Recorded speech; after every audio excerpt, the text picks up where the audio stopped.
I was studying tourism administration, which was my first career. I went to the university, and on the day that I caught that bus, I never imagined that it would be my last day to be alive.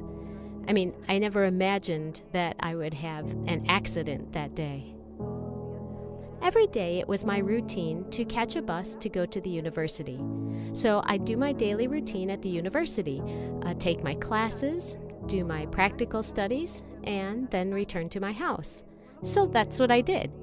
I went, I caught the bus, I said to the man, the driver, to stop at the corner. The buses in Colombia have 2 doors, one in the front and one in the back. I went towards the one in the back, and I signaled the driver with the little bell by the door. There's a little bell to let the driver know you want to stop, and I rang the bell. I thought he had told me that he was putting down the steps in the back, but actually he didn't see me. He turned the wheel sharply to the left because the traffic light was yellow. He should have stopped, but he didn't want to. He wanted to get through the yellow light. So he got through the yellow light, and right then the door opened, and the force of the bus turning pushed me out. It pushed me out onto the street outside. I fell right on the street, and at that moment when I fell on the street, I wasn't aware of anything. The only thing I knew was that there was a voice from a lady that said, "You killed her." She said, "You killed her." And I said, "What's happening to me? I don't know what's happening to me." Immediately in that moment, I left my body. And I saw a group of people standing over me and around me, and a pool of blood around my head. A really big pool because I had fractured my head. And immediately I began to rise, or to float away from my body, and I saw everybody there around me. I saw the people, the houses, the roofs of the houses. I passed through the clouds in an instant and went even higher than the clouds. I left the earth.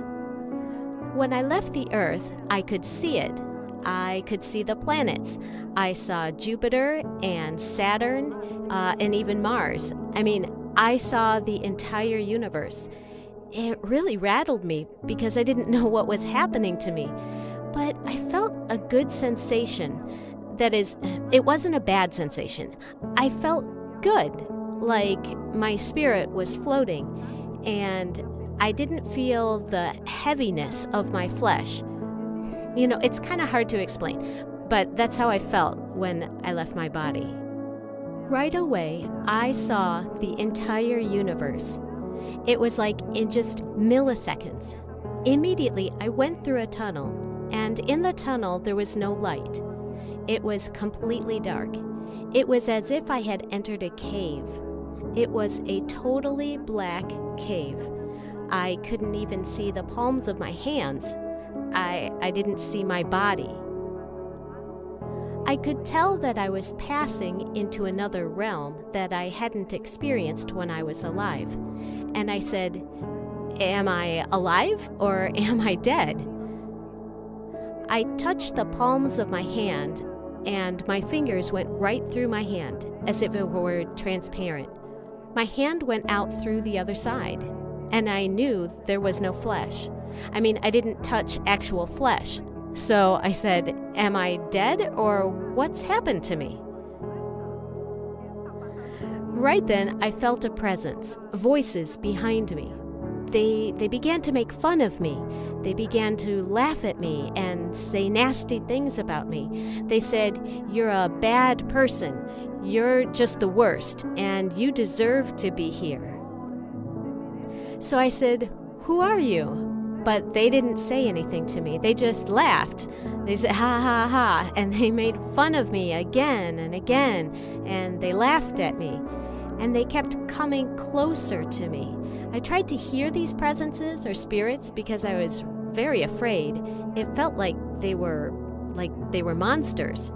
And the problem was that when they tried to get close to me, I tried to pass them on the right side. I tripped, but then I ran to the front and to the left. but I ran into another wall, and that's when I realized I was in a tunnel. At the back of the tunnel, behind me, I saw fire, I felt the heat of the fire, of the flames. I felt and I heard screams that were like someone was being tortured. These people were being tortured. I heard those screams and I was very afraid. I just didn't know where I was. So I said, "Where am I? Where am I?" And they said, "Don't you know?" And I said, "No, I don't know where I am." And they said to me, "You are at the gates of hell." And when they said that, I was in complete shock. I didn't know what to say. I didn't know what to do. But I said to them, "I can't be at the gates of hell. I'm a good person. I can't die." But they said to me, "No, you are dead. And you're going to be here in this place forever. You're never going to have any other type of existence. The only future existence for you will be in this place of torture. You're going to be tortured for all time. We're going to be torturing you all the time." And I said, "How are you going to be torturing me? I don't get it." And then they grabbed me and they pulled my arms. They began to scrape at the flesh of my arms. They had fingernails that were horribly long, so when they grabbed my arms, each arm, it was as if they were skinning me alive. It was terribly painful because when you're dead, you feel things more intensely than when you're alive. The senses become more acute. You feel the physical pain more intensely, and you smell odors more strongly. I smelled the overpowering odor of them because they were pure death. They smelled like dead rats. It was a horrible smell, and I knew I was in an ugly, terrible place. And I said to them, "Get away from me. Please, let me go." But they didn't want to let me go. The only thing I could think of, because, well, at that time I was a Catholic. I went to the Catholic Church, and I figured that was good enough. To be Catholic was, for me, the best. The church in which I grew up as a child, I grew up in a Catholic family. I went to church every week. I went to church on Sundays too, but I didn't study the Bible or anything. I didn't actually read it. I just listened to the message, and I read the part that the priest gave us in the message. I didn't study the Bible deeply in any way. So I was a Catholic who went to church and appeared to be a Christian. I wasn't really a Christian. It was just an obligation that I was supposed to go to church on Sundays. But that's all there was to it. No more than that. No more than that.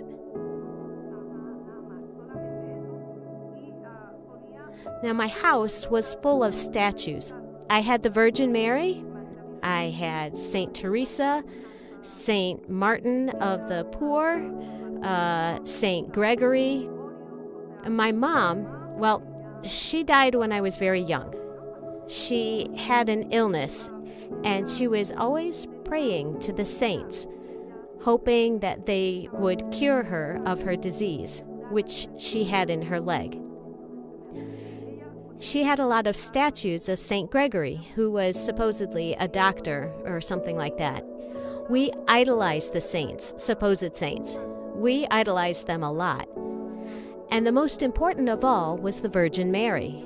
I grew up adoring, almost to the point of worshiping, the Virgin Mary. I believed that the Virgin Mary was someone very special. What happened in hell was, when I was there in the tunnel, was that these evil presences told me, "You didn't satisfy the commandments of your God, and that's why you're here, because you didn't satisfy the commandments of your God." And I said, "But what are the commandments? I don't know which commandments I didn't fulfill.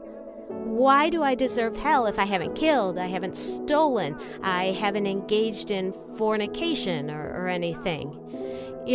I thought everything was fine in my life. But I had done other things that were not in alignment with the commandments. So then, what happened? Right then, when they were torturing me and skinning me, the only thing I could think of was the Lord's Prayer. The Lord's Prayer in the book of Mark in the Bible.